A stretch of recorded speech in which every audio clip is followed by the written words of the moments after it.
Да, здравейте ви, бокс. Това съм аз, Гейвбой. И това е втори епизод от поредицата на Manager Mood с Blackburn Rovers. Сега следва първият ни матч, който ще бъде срещу Улвърхемптън. Да, игра на Professional. Смених, обаче по времето ще бъде 4 минути, защото да бъдат по-кратки клиповете, не като предишни 18 минути.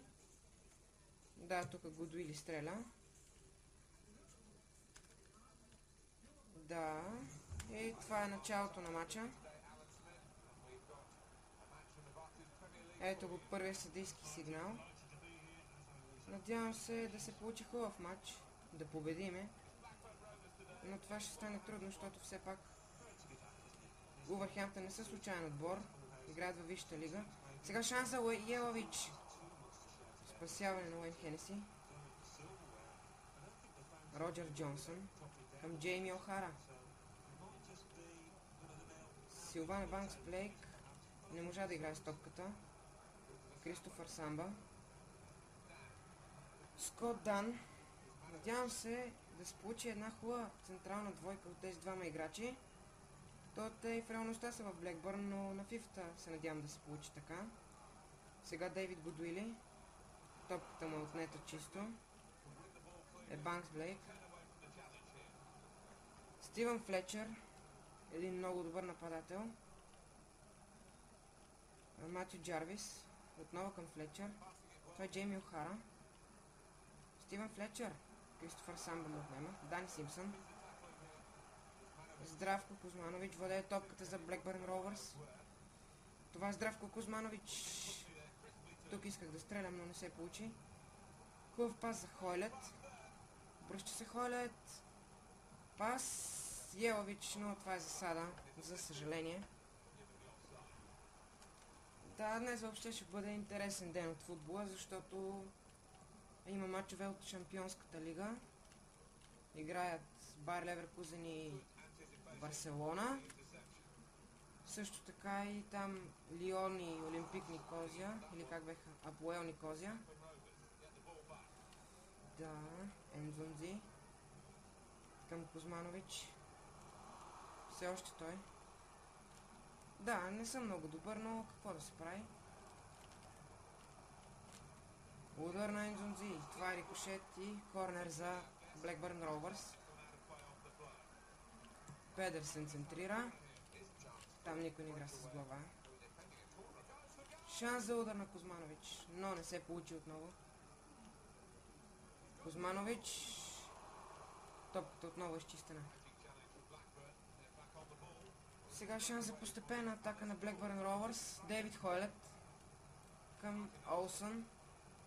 Педерсен. По дяволите, това пък е засада. Да. 27 на минута на матча, все още няма голове, нито пък и чисти положения. Само едно на Йелович, ако не се лъжа. Олсон подава към Дейвид Гудуили. Дейвид Гудуили се обръща към Педерсен. Той за Олсон. Олсън центрира. Никой не игра с глава там. Това е Педерсен. Той подава към Кузманович. Дейвид Хойлет. Прекрасна техника на Хойлет. Гудуили! Какъв гол на Дейвид Гудуили! И Blackburn Rovers откриват резултата в този първи двубой в английската висша лига. 34-та минута на матча. Дейвид Гудуили с прекрасен удар с левия крак открива резултата. Безпощаден бе и стрелът му. Безпощаден бе и Уейн Хенеси. Не безпощаден, извинявам се, но нямаше как да спаси този удар, просто бе великолепен, почти в сглобката на вратата. Прекрасен удар. И 1-0 за Blackburn Rovers. Сега корнер обаче за Улвърхемптън.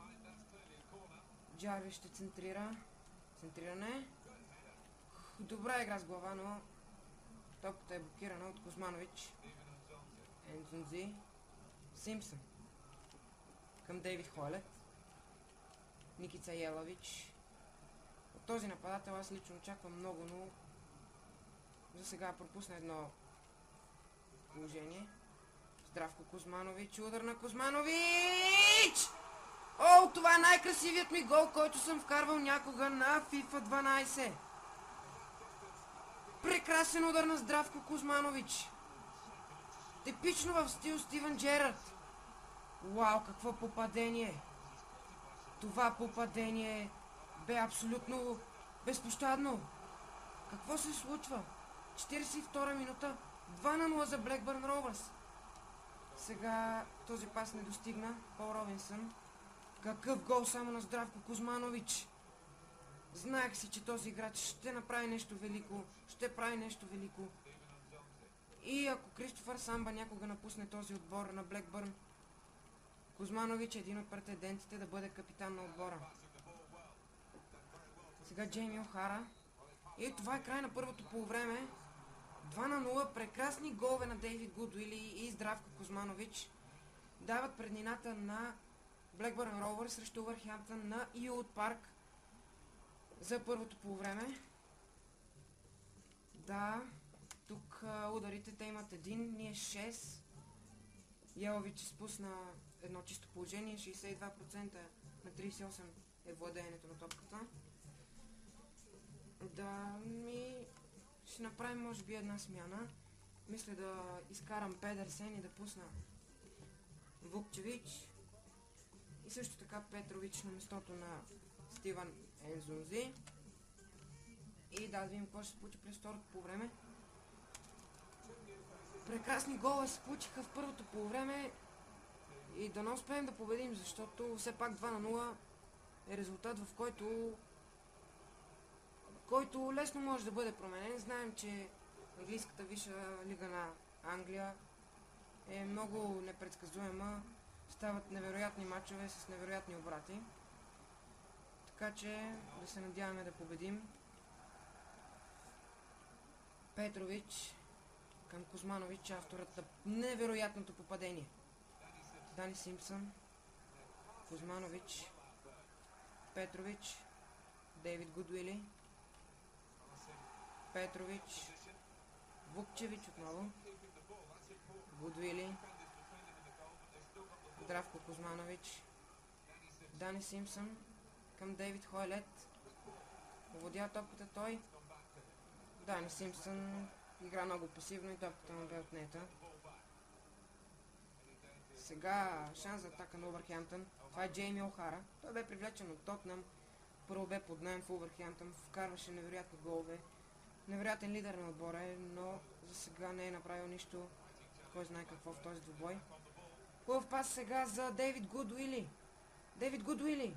Обръща се. Удар на Гудуили. Какъв гол! 3-0. Невероятно попадение на Дейвид Гудуили.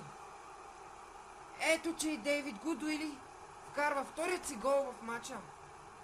Знаех си, че това е един прекрасен нападател и ще върши прекрасна работа. Вижте, обърна се. Стреля. Вау, какъв фалц. Невероятен гол отново. Мисля, че след този гол може малко да си почине, направи достатъчно в този матч. Ще пуснем Якубо. Това е третата ни последна смяна. Но 3-0, какъв раздвой още в първия ден на английската висша лига. В първият матч, вижте ударите, 7-1 до сега на Professional. Не съм имал просто такива положения, такива голове и такива, как да се обясня, такова преимущество. Здравко Кузманович с рейд сега. Все още Кузманович, той подава на Дейвид Хойлет. Няма да си дава много зор сега. Победата ни е в кърпа вързана вече, почти на 80% поне. Вукчевич към Олсън, Петрович, Кузманович, Гудуили с шанс за удар. И това ще бъде нарушение. Да, прекрасен шанс сега. Само че кой да изпълни сега. Педерсен излезе. Да видим фрики, кой има най-много. Ами Кузманович, не ти. Кузманович ще изпълни. Да. Ами, да видим. Удар, нищо не се получи. Задържах много дето. Но кара. Все пак водим с 3-0. Ами ако продължавам и следващия матч да побеждам с такива резултати, ще сменя трудността на това World Class. Сега още един шанс имахме да вкараме четвърти гол, но те са достатъчни. Все пак направихме необходимото, за да спечелим този матч. Сега Кузманович отнема топката. Кузманович подава към Вукчевич. Това е Симон Вукчевич. От топката му отнета от Карл Хенри. Фоли. Отново Карл Хенри. Джейми Охара получава. Матю Джарвис отново към Охара. Матю Джарвис отново воде топката за Увърхемптън Роувърс. Увърхемптън Уондърърс Роувърс. Хенри сега. Хенри пробива удар на Стивън Флетчър и Увърхемптън връщат едно попадение. Тук непреценено излизане на Пол Робинсън и подаване на Карл Хенри към Стивън Флетчър. Нямаше как да изпусне на празната врата. Почетен гол за Увърхемптън Роувърс. Роувърс. Уондърърс. Скот Дан. Олсън. Към Вукчевич. Петрович. Обръща се той. Подава на Никица Елович. Той не се разписа в този матч. Сега обаче има шанс, но топката отново е отнета от Кристоф Бера. Той е един много добър защитник. Може би ако някога тук има нарушение, доста грубо, но няма картон. Бях почнал, ако Кристофър Самба се реши някога да напуска отбора, защото нищо чудно следващия трансферен прозорец или там на другия сезон. Кристоф Бера е едно добро решение. Има прекрасен централен защитник от Шотландия, ако не се лъжа, няма значение, но е много добър. Млад е, не е толкова възрастен, но около 25 годишна възраст, може би. Хубав пас за Банкс Блейк сега. Топката му отнета чисто от Дейвид Хойлет и това ще бъде тъч за Увърхемптън. И те ще правят някакви смени. Крада влиза, Уорд излиза. Уорд. Хубав пас за Силван Банкс Блейк. Той връща за Карл Хенри. Какво спасяване на Пол Робинсън? Оу! Стивън Хънт в 90-та минута вкарва още един гол. Каква грешка на защитата на това Блекбърн Роувърс. Хубаво спасяване. Много тук какво направи Скот Дан, май беше това. 3-2. Но това е последният съдийски сигнал. Побеждаваме Увърхемптън Роувърс Уондърърс с 3-2. Голове на Гудуили, Кузманович и Гудуили. За тях се разписаха Стивън Флетчър и Хънт в последните минути на матча. Това можеше да се окаже доста фатално, защото Стивън Хънт вкара в 90-та минута на матча, но все пак си вкара и добре, че съдията даде последния съдийски сигнал, иначе може да се стигне до частичен обрат. И да, побеждаваме Увърхемптън. Играч на матча е Дейвид Гудуили. За тях най-добре е играл Карл Хенри. Има една асистенция. Ами хубав матч се получи, да. 8 удара за нас, 4 за тях. Владението 59-41. 3-2, крайният резултат. Добър старт на английската висша лига през този сезон. Да, победихме Увърхемптън. Това бе всичко от този епизод. Надявам се да ви е харесал, да коментирате, да гласувате. И това бе всичко. Довиждане!